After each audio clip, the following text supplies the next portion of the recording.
Assalamualaikum warahmatullahi wabarakatuh. Salam sejahtera untuk kita semua.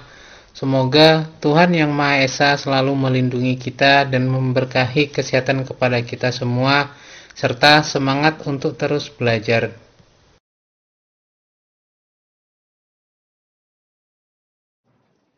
Pada pertemuan kali ini dalam mata kuliah pengantar akuntansi 2, kita akan membahas mengenai piutang.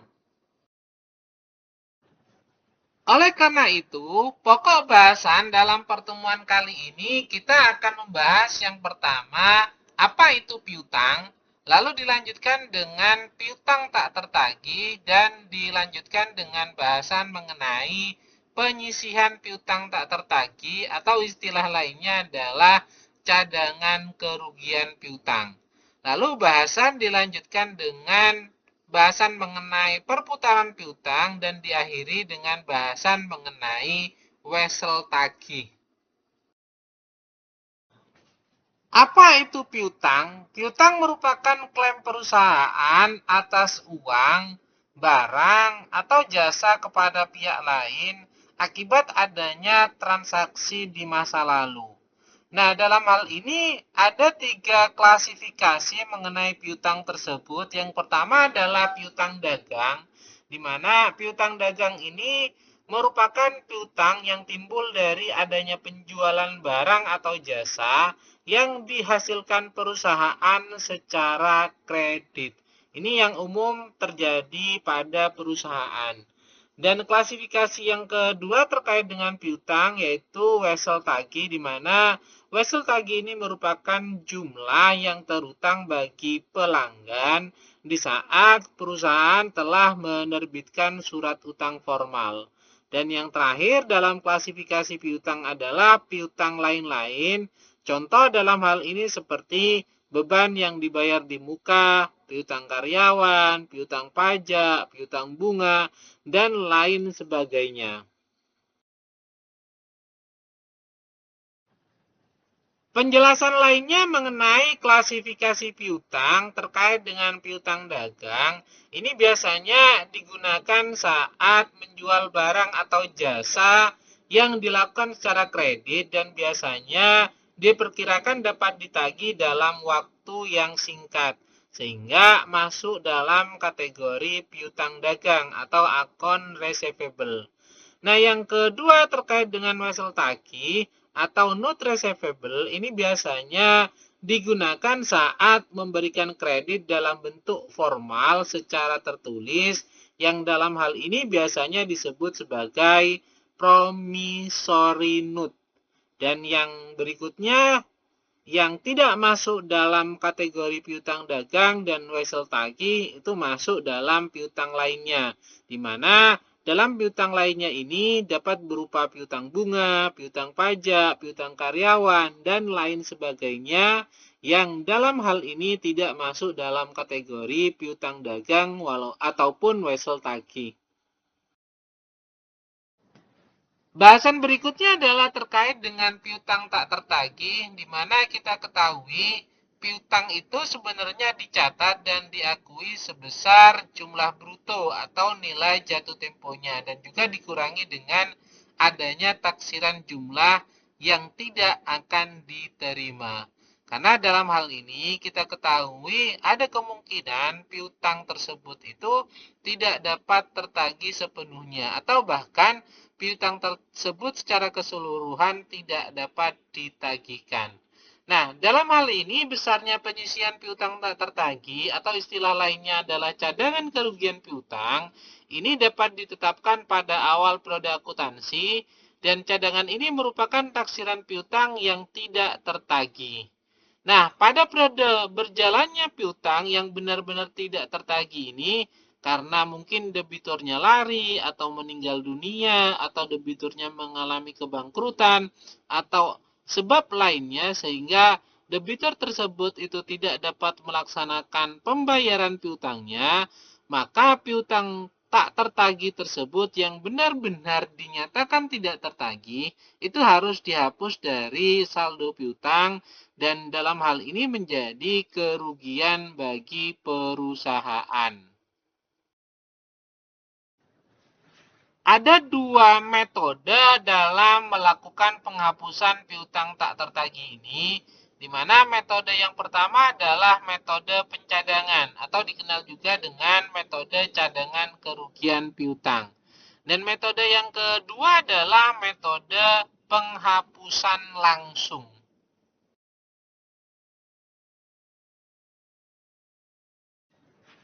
Untuk metode yang pertama dalam metode penghapusan piutang tak tertagih itu adalah menggunakan metode pencadangan atau allowance method. Di mana metode ini konsisten dengan konsep matching principle. Kalau dalam matching principle adanya pendapatan pasti berdampak terhadap yang namanya biaya, sehingga dalam hal ini perlu adanya pencadangan dalam piutang tak tertagih. Dan manajemen tentunya dalam hal ini membuat estimasi setiap tahun berapa bagian piutang yang dalam hal ini tidak dapat tertagihkan. Serta beban piutang tak tertagih ini didebut dan penyisian piutang tak tertagih itu dikredit pada saat dilakukan yang namanya penjurnalan. Piutang yang benar-benar tidak dapat tertagih itu didebet ke akun penyisian piutang tak tertagih dan selanjutnya dikredit ke akun piutang dagang.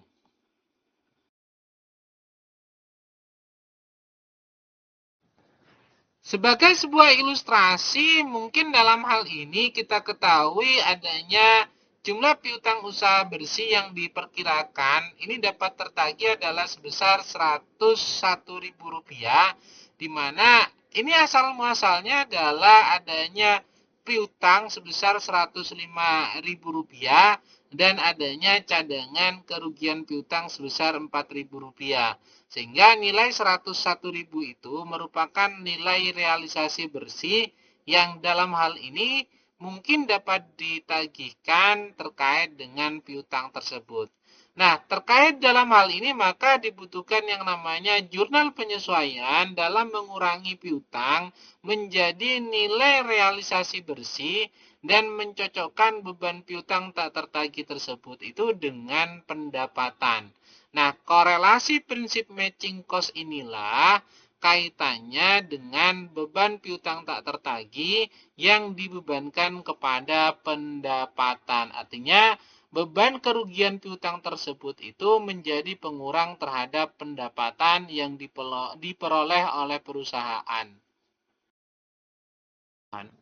Sebagai ilustrasi misalnya pada tanggal 21 Januari, piutang Tuan Johan ini sebesar 610.000 dianggap benar-benar tidak dapat tertagihkan.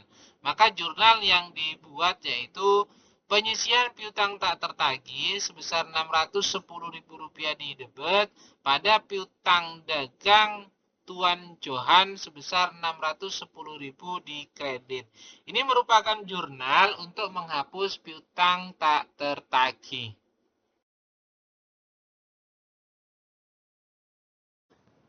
Selanjutnya, pada tanggal 10 Juni diketahui bahwa Tuan Johan ini dapat membayar piutang tersebut sehingga piutang tersebut itu dapat ditagihkan kembali kepada Tuan Johan.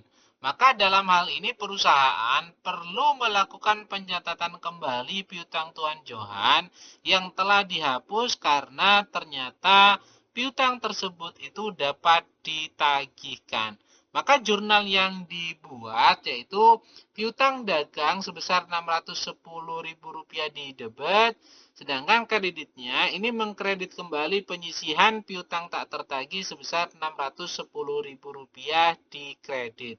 Lalu mencatat penerimaan kas dari penagihan piutang tersebut.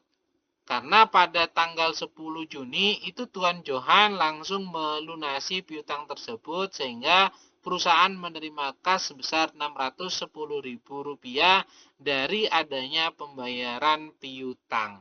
Maka untuk mencatat penagihan piutang tersebut dibuatlah yang namanya jurnal kas di debit sebesar Rp610.000, kredit berupa piutang dagang sebesar Rp610.000. Sedangkan terkait dengan pembentukan cadangan kerugian piutang, ini ada dua metode atau dua cara yang dapat dilakukan untuk melakukan pembentukan cadangan kerugian piutang. Di mana yang pertama adalah melakukan estimasi berdasarkan pada prosentase tertentu dari jumlah penjualan kredit. Dan yang kedua yaitu melakukan estimasi berdasarkan analisis piutang. Nah, terkait dengan analisis piutang ini ada dua cara yang dapat dilakukan, yaitu didasarkan pada prosentase tertentu dari saldo piutang atau didasarkan pada analisis umur piutang. Sebagai contoh misalnya dalam membuat ilustrasi mengenai cadangan kerugian piutang, ini diketahui bahwa PT Aing Corporation pada tanggal 31 Desember 2022 memiliki data yang menunjukkan total penjualan sebesar 4,2 miliar rupiah yang terdiri dari penjualan tunai sebesar 1,8 miliar dan penjualan kredit sebesar 2,4 miliar. Nah, dalam hal ini terdapat piutang usaha sebesar 190 juta rupiah, di mana piutang usaha tersebut itu terdiri dari toko abadi, toko Eka, toko niaga, toko elektro, toko damai, dan toko pesona. Nah, dalam analisis umur piutangnya atau berdasarkan pada data umur piutang, ini menunjukkan bahwa untuk toko abadi, piutang usahanya itu sudah berumur lebih dari 90 hari, belum dapat ditagihkan oleh perusahaan senilai 42 juta rupiah. Sedangkan toko Eka ini umur piutangnya adalah antara rentang 31 hari sampai 60 hari sebesar 32 juta rupiah. Dan untuk toko niaga ini umur piutangnya adalah antara 61 hari sampai 90 hari yang nilai piutangnya sebesar 21 juta rupiah. Dan untuk toko elektro ini nilai piutangnya sebesar 29 juta rupiah, di mana umur piutangnya adalah antara 1 sampai 30 hari. Dan untuk toko damai, ini umur piutangnya antara 31 hari sampai 60 hari dengan nilai piutang sebesar 25 juta rupiah. Dan yang terakhir yaitu terkait dengan toko pesona, ini umur piutangnya adalah 61 hari sampai 90 hari dengan nilai piutang sebesar 22 juta rupiah.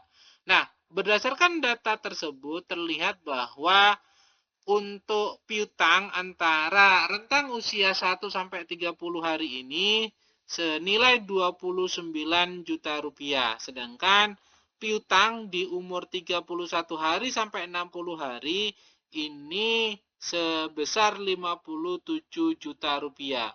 Dan untuk piutang antara umur 61 hari sampai 90 hari itu nilai piutangnya adalah sebesar 43 juta rupiah. Dan untuk piutang yang di atas 90 hari, ini nilai piutangnya adalah sebesar 42 juta rupiah.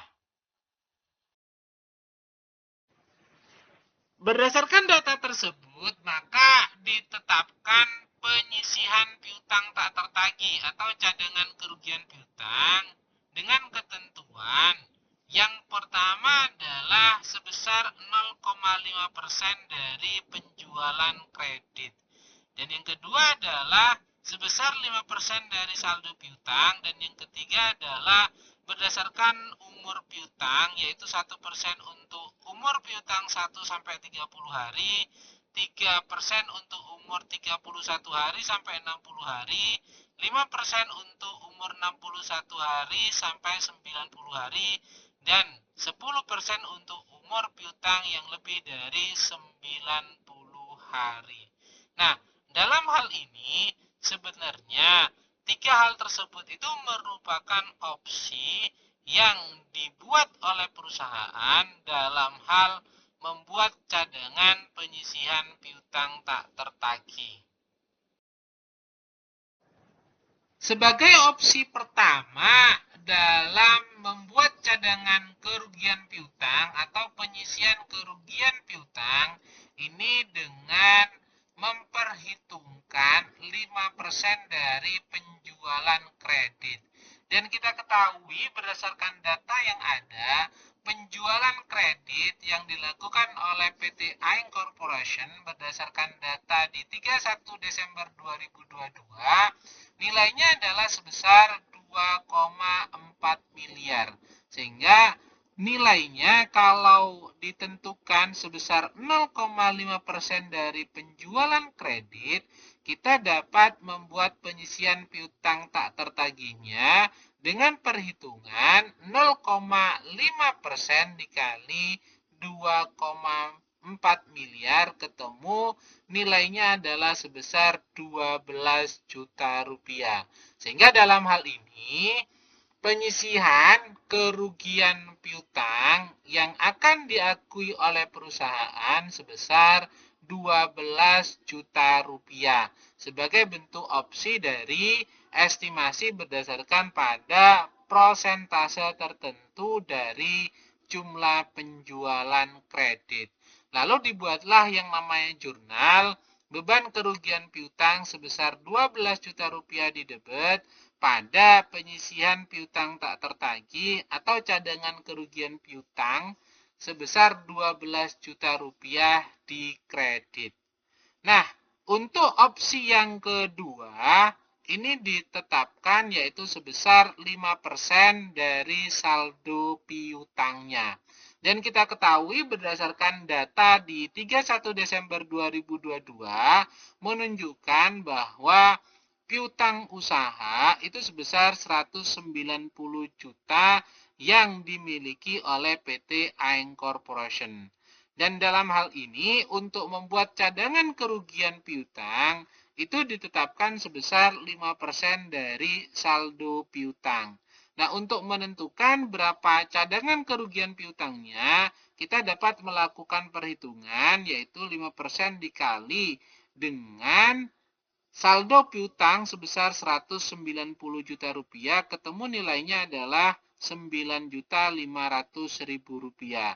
Dengan demikian, cadangan kerugian piutang yang dibentuk oleh perusahaan menggunakan opsi yang kedua ini adalah sebesar 9.500.000 rupiah. Lalu dibuatlah yang namanya jurnal beban kerugian piutang sebesar 9.500.000 rupiah di debit pada penyisihan piutang tak tertagih sebesar 9.500.000 rupiah di kredit. Opsi berikutnya yaitu tetap menggunakan analisis dari piutang tapi didasarkan pada analisis umur piutang dengan ketentuan bahwa akan dibebankan sebesar 1% terhadap piutang yang umurnya 1 sampai 30 hari dan dibebankan sebesar 3% untuk umur piutang antara 31 hari sampai dengan 60 hari. Selanjutnya yaitu dibebankan 5% untuk umur piutang antara 61 hari sampai 90 hari dan dibebankan sebesar 10% untuk umur piutang yang lebih dari 90 hari. Nah, berdasarkan pada data yang dimiliki oleh PT Aing Corporation pada tanggal 31 Desember 2022, itu menunjukkan nama-nama pelanggan dan umur piutangnya beserta jumlahnya. Oleh karena itu, kita tinggal mengalihkan dengan ketentuan yang dibuat oleh perusahaan mengenai resiko adanya kerugian piutang tersebut, yang ditentukan bahwa untuk umur 1-30 hari itu dibebankan sebesar 1%. Maka kita akan menghitung 1% dikalikan dengan 29 juta rupiah, di mana nilai 29 juta rupiah ini merupakan nilai piutang yang umur piutangnya antara 1-30 hari. Dan ini dimiliki oleh toko elektro. Maka ketemu yang dialokasikan yaitu sebesar Rp290.000. Lalu kita lanjutkan menghitungnya untuk umur piutang antara 31 hari sampai 60 hari, di mana totalnya adalah sebesar 57 juta rupiah yang dimiliki oleh toko Eka sebesar 32 juta dan toko Damai sebesar 25 juta rupiah. Nah, kumulatif dari dua pelanggan tersebut yaitu totalnya adalah sebesar 57 juta rupiah. Dan dalam hal ini, resiko yang dicadangkan terkait dengan kerugian piutang ditetapkan oleh perusahaan sebesar 3%.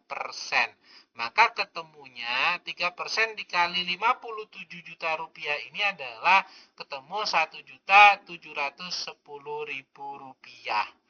Dan kita lanjutkan perhitungannya terhadap piutang yang umur piutangnya antara 61 hari sampai 90 hari, di mana ini ada toko niaga sebesar 21 juta rupiah dan toko pesona sebesar 22 juta rupiah. Sehingga total nilai piutang yang umur piutangnya antara 61 hari sampai 90 hari ini adalah sebesar 43 juta rupiah. Nah, karena perusahaan mengambil kebijakan bahwa resiko cadangan kerugian piutang untuk umur piutang antara 61 sampai 90 hari ini ditetapkan sebesar 5%, maka kita tinggal mengalihkannya untuk mengetahui berapa cadangan kerugian piutang tersebut untuk umur piutang antara 61 sampai 90 hari, yaitu 5% dikali 43 juta rupiah, ketemu nilainya adalah sebesar Rp2.150.000. Dan yang terakhir dalam analisis umur piutang ini adalah untuk piutang yang umur piutangnya adalah lebih dari 90 hari, di mana nilainya adalah sebesar 42 juta rupiah yang dimiliki oleh toko abadi. Dalam artian toko abadi ini masih belum melunasi piutangnya terhadap perusahaan PT Aing Corporation dan usia piutang tersebut itu lebih dari 90 hari.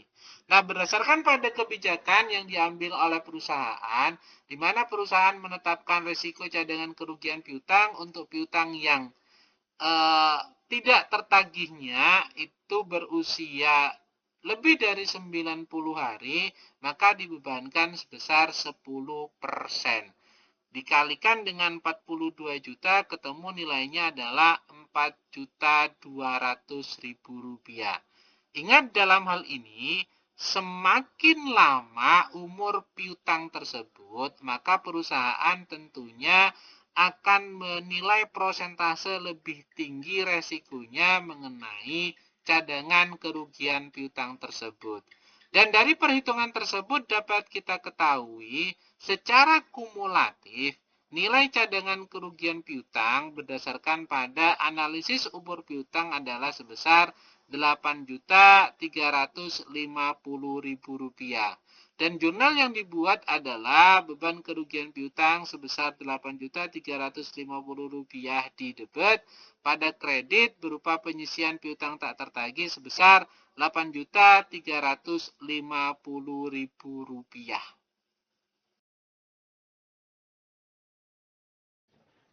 Metode berikutnya dalam metode penghapusan piutang tak tertagih adalah menggunakan metode penghapusan langsung.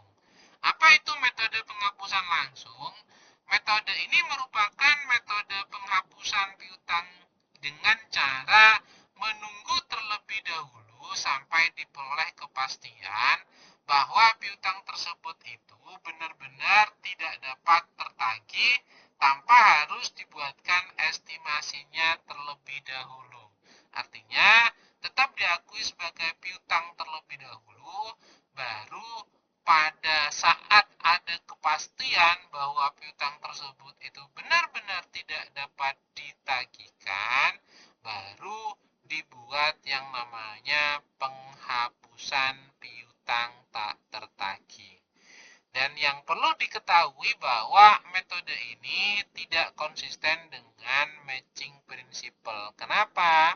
Karena dalam matching principle itu ada keseimbangan antara pendapatan dan biaya. Kapan pendapatan diakui, maka juga diakui yang namanya biaya. Nah, ini tentunya ada kemungkinan tidak berkorelasi. Kenapa? Bisa saja tidak ada pendapatan pada saat itu, namun ada pembebanan biaya karena pada periode tersebut benar-benar piutangnya itu tidak dapat ditagihkan, sehingga diakuilah yang namanya penghapusan piutang tak tertagih tersebut. Dan untuk piutang yang terbukti tidak tertagih ini dan dihapus di tahun tersebut, maka menjadi tidak berharga terkait dengan piutang yang seharusnya menjadi tagihan kepada perusahaan lain.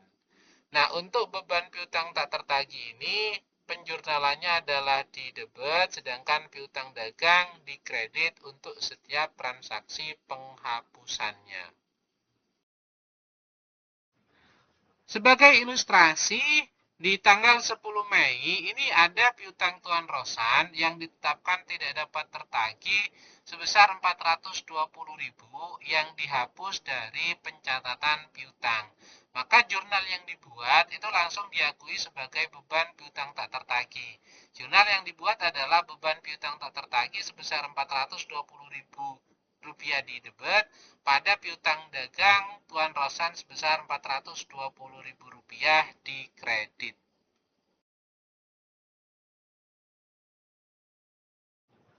Namun misalnya piutang Tuan Rosan tersebut itu dalam waktu tertentu itu dapat ditagihkan kembali. Misal di tanggal 15 November piutang tersebut itu dapat ditagihkan, maka dalam hal ini jurnal yang dibuat itu adalah membalik jurnal penghapusan yang awal.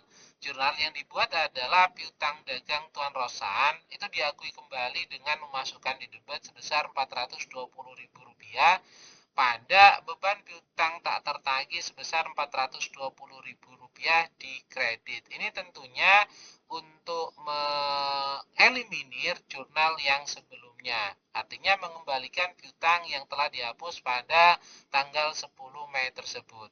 Dan mencatat penerimaan kas dari penagihan piutang Tuan Rosan ini dengan menjurnal kas sebesar Rp420.000 di debit pada piutang dagang Tuan Rosan sebesar Rp420.000 di kredit.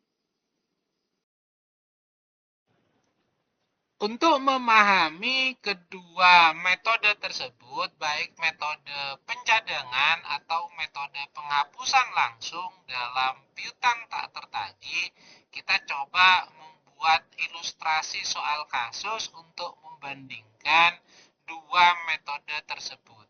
Di mana semisalnya cadangan kerugian piutang ini ditetapkan sebesar 12 juta rupiah yang dibentuk pada tanggal 1 Januari 2023 dan piutang yang benar-benar tidak dapat tertagih karena debitur ini mengalami kebangkrutan itu sebesar 5 juta rupiah, baru diketahui kepastiannya itu pada tanggal 15 Januari 2023.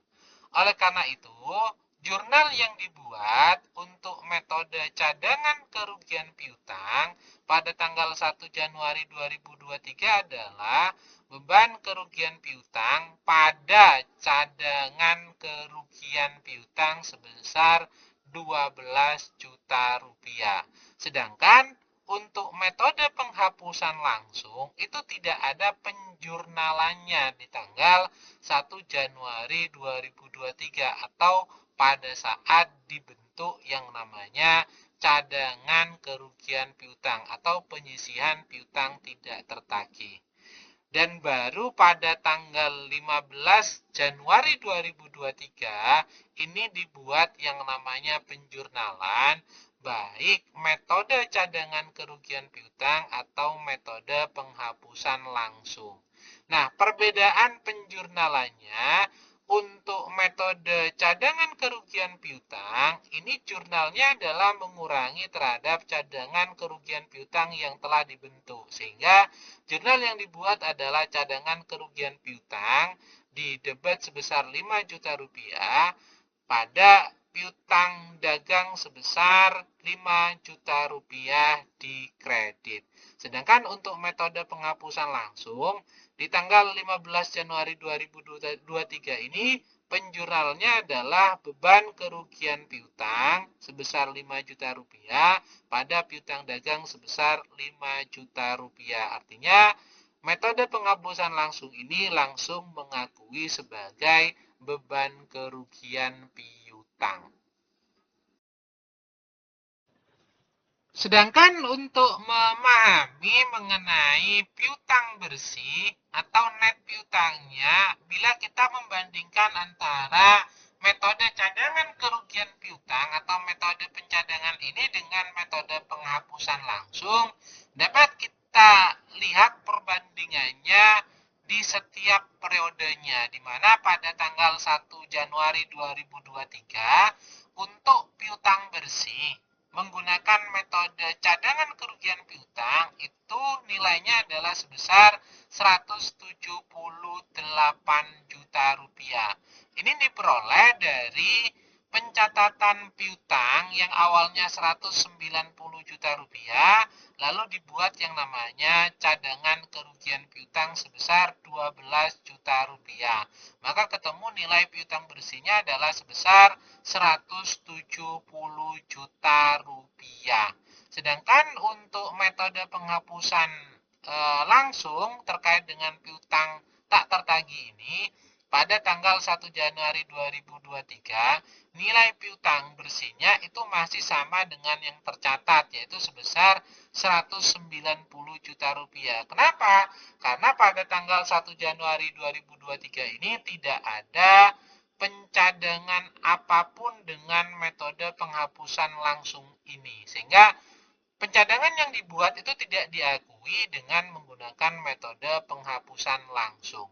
Nah, berbeda halnya pada tanggal 15 Januari 2023, di mana di tanggal tersebut itu diketahui adanya kerugian piutang tak tertagih sebesar 5 juta rupiah yang dalam hal ini baik metode cadangan kerugian piutang ataupun metode penghapusan langsung itu ada pengakuan pencatatannya. Namun yang membedakan adalah untuk metode cadangan kerugian piutang itu diambilkan dari cadangan kerugian piutang.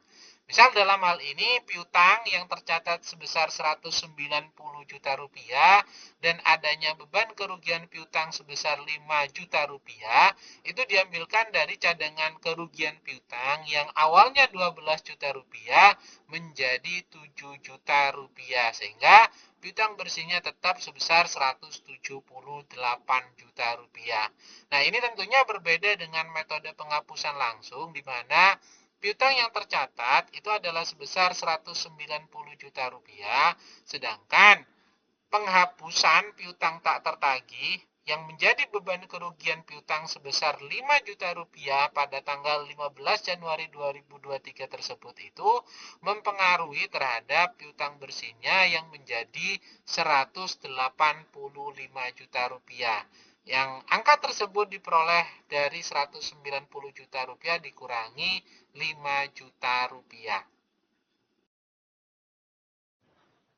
Bahasan berikutnya adalah terkait dengan perputaran piutang, di mana kita ketahui piutang ini merupakan salah satu unsur terkait dengan modal kerja perusahaan yang dalam hal ini kondisinya itu berputar dari kas yang dibentuk menjadi sebuah persediaan, lalu persediaan tersebut itu menjadi sebuah transaksi penjualan, dan dalam transaksi penjualan tersebut itu salah satunya menjadi yang namanya piutang, dan piutang tersebut itu berubah menjadi kas. Nah, dalam hal ini itu ada yang namanya proses perputaran piutang, dan semakin cepat perputaran piutang tersebut tentunya makin baik kondisi perusahaan yang berkaitan dengan kondisi keuangannya. Artinya semakin cepat perputaran piutang, maka kondisi kesehatan keuangan perusahaan itu akan semakin baik. Nah, perputaran piutang ini dapat disajikan dengan perhitungan di mana penjualan bersih secara kredit ini dibagi rata-rata piutang, kemudian 360 hari dibagi sebagai bentuk perputaran piutang dengan menghasilkan hari rata-rata pengumpulan piutang. Nah, rumus yang disajikan dalam perhitungan perputaran piutang ini dapat kita lihat, yaitu untuk menghitung perputaran piutang itu rumusnya adalah penjualan bersih dibagi rata-rata piutang, maka ketemu berapa kali perputaran piutang tersebut. Sedangkan untuk rata-rata pengumpulan piutang itu rumusnya adalah 360 hari dibagi dengan perputaran piutang, akan ketemu berapa hari rata-rata pengumpulan piutang tersebut.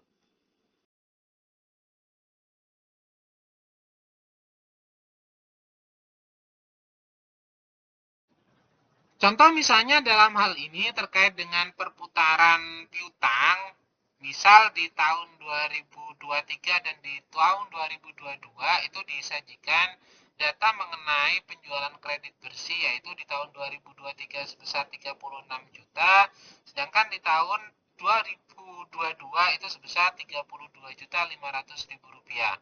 Dan data yang lain menunjukkan bahwa piutang dagang itu di awal tahun sebesar 1.080.000 rupiah di tahun 2023, sedangkan akhir tahun 2023 menunjukkan nilai sebesar 1.220.000 rupiah, dan total terkait dengan piutang tersebut adalah sebesar 2.300.000 rupiah. Maka ketemu rata-rata yang diperhitungkan itu adalah sebesar 1.150.000 rupiah. Nah, untuk menghitung perputaran piutang di tahun 2023 ini, yaitu 36 juta dibagi dengan rata-rata piutang dagang sebesar 1.150.000 rupiah, ketemunya bahwa perputaran piutang dagang di tahun 2023 ini adalah sebanyak 31,3 kali.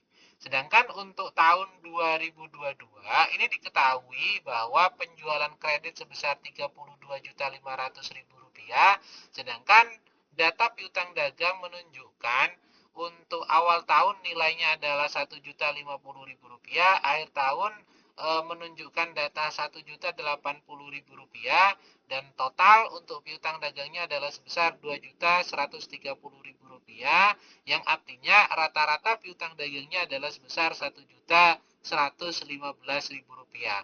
Maka untuk mengetahui berapa perputaran piutang dagang, ini tinggal kita masukkan dalam rumus, yaitu penjualan dibagi dengan rata-rata piutang dagang, ketemu 32.500.000 rupiah dibagi 1.115.000 rupiah, sehingga perputaran piutang dagang di tahun 2022 ini adalah sebanyak 29,1 kali.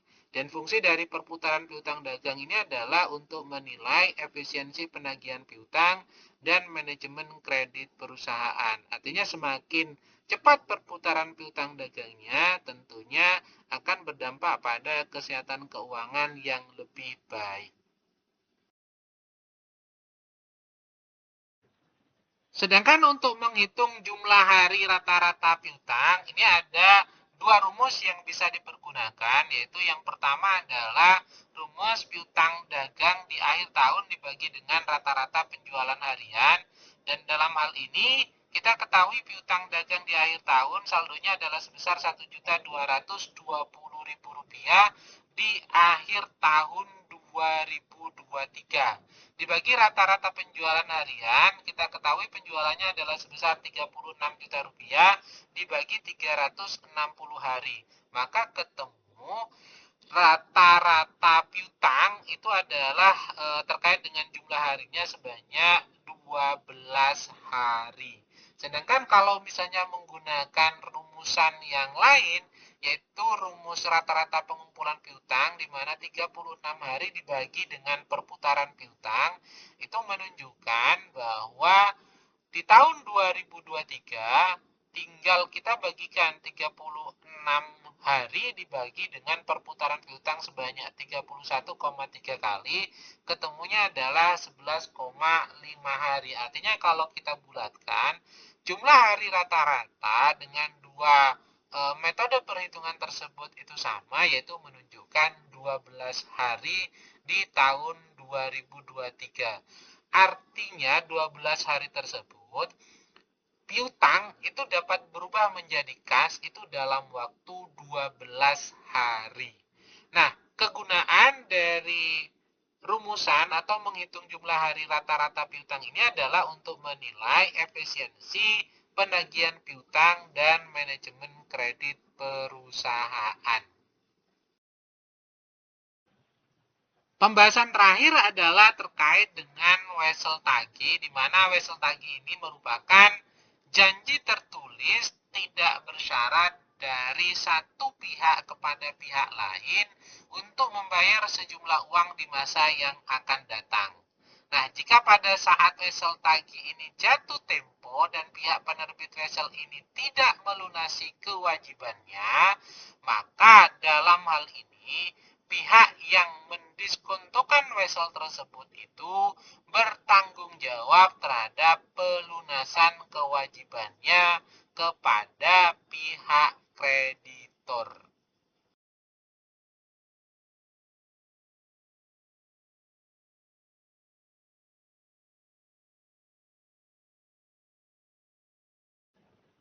Wesel tagih ini merupakan dokumen tertulis yang dalam hal ini berisi perjanjian untuk membayarkan sejumlah uang tertentu terdiri dari pokok pinjaman kepada pihak tertentu di tempat tertentu pada tanggal tertentu atau sesuai dengan permintaan ditambahkan dengan bunga pada persentase tertentu dari pokok pinjaman tersebut per tahunnya.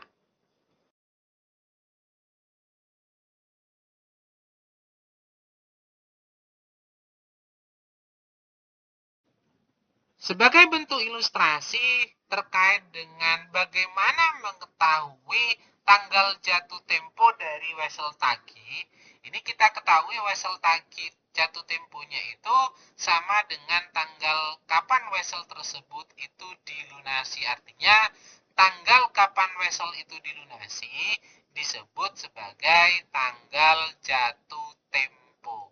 Contoh misalnya, tanggal berapa wesel tagih ini bila berusia 90 hari dari tanggal 16 Maret.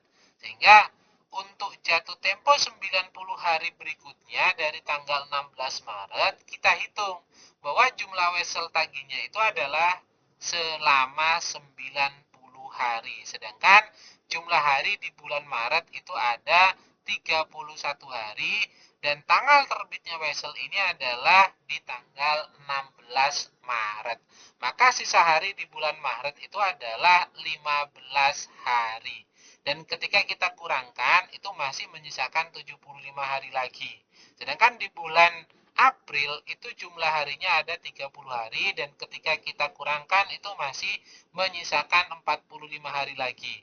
Dan di bulan Mei ini ada 31 hari. Dimana kalau kita kurangkan lagi itu masih menyisakan 14 hari lagi. Sehingga sisa hari ini terjadi di bulan Juni dan dapat disimpulkan bahwa tanggal jatuh tempo dari adanya wesel tagih yang diterbitkan di tanggal 16 Maret tersebut dan memiliki waktu 90 hari untuk jatuh tempo, itu jatuh temponya pada tanggal 14 Juni.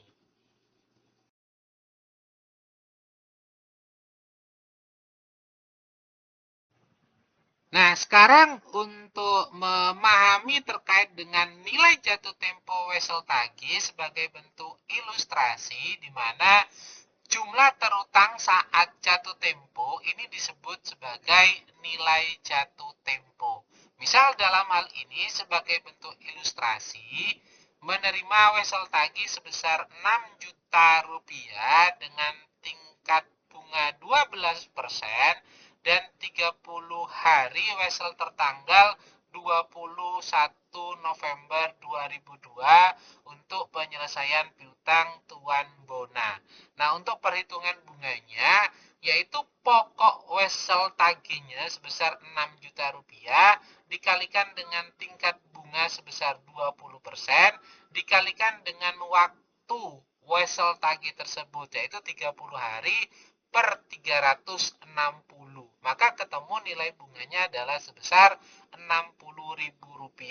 Sedangkan perhitungan nilai jatuh temponya yaitu pokok ditambah dengan bunga, maka ketemu nilai jatuh temponya yang akan diterima pada saat wesel tagih tersebut telah masuk jatuh tempo. Sehingga yang akan diperoleh yaitu pokoknya sebesar 6 juta rupiah ditambah dengan bunganya sebesar Rp60.000, ketemu nilai jatuh temponya adalah sebesar 6 juta 60.000 rupiah. Untuk lebih memahami mengenai wesel tagih ini, misal kita buat dalam sebuah soal kasus di mana PT Kunci Mas ini memiliki wesel tagih bernilai normal sebesar 400 juta rupiah dan wesel tagih tersebut itu bertanggal 1 April 2022 dan akan jatuh tempo pada tanggal 1 Juli 2022.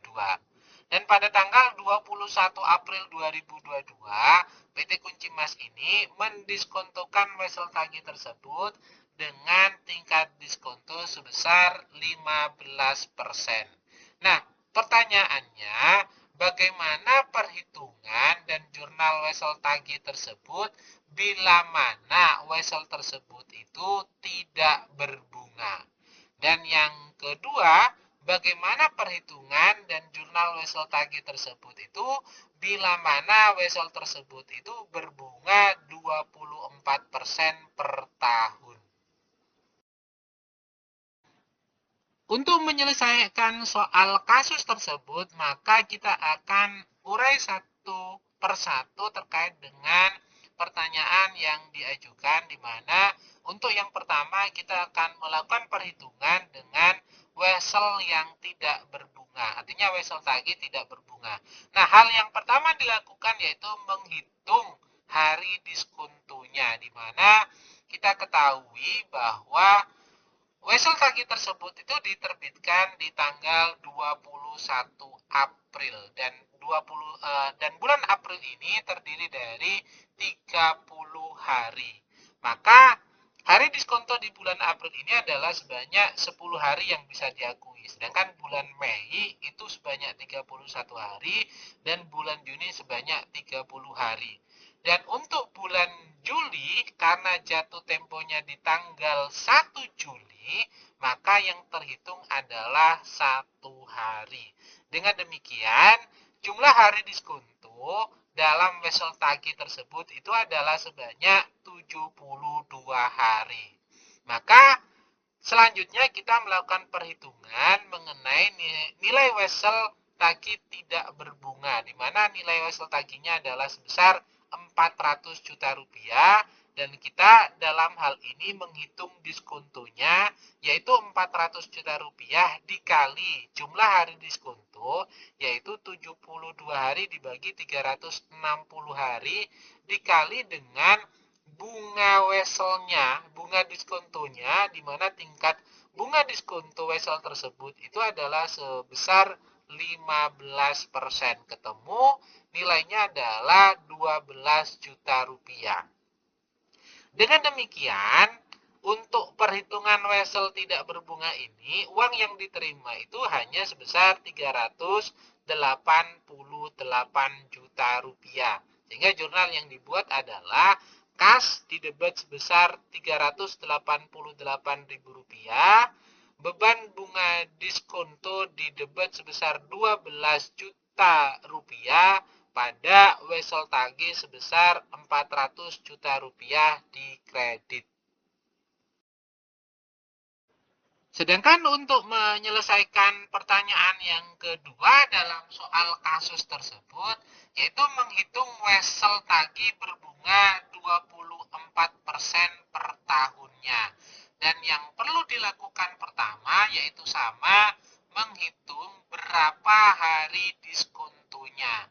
Nah, berdasarkan pada soal kasus tersebut, kita ketahui wesel tagih ini diterbitkan pada 21 April. Sehingga untuk bulan April dengan 30 hari, maka hari diskonto yang dapat diakui adalah sebanyak 10 hari. Dan untuk bulan Mei ini ada 31 hari, bulan Juni ada 30 hari, dan bulan Juli itu tanggal diskontonya itu jatuh tempo di 1 Juli 2022, sehingga jumlah hari diskontonya adalah sebanyak 72 hari. Dalam artian mulai tanggal 21 April 2022 saat wesel tagih tersebut itu diterbitkan sampai dengan tanggal jatuh tempo di 1 Juli 2022 itu yang terhitung harinya adalah 72 hari yang masuk dalam perhitungan hari diskonto. Maka selanjutnya kita akan melakukan yang namanya perhitungan nilai wesel tagih dengan bunga 24% per tahunnya. Dan untuk nilai wesel itu sama, yaitu 400 juta rupiah.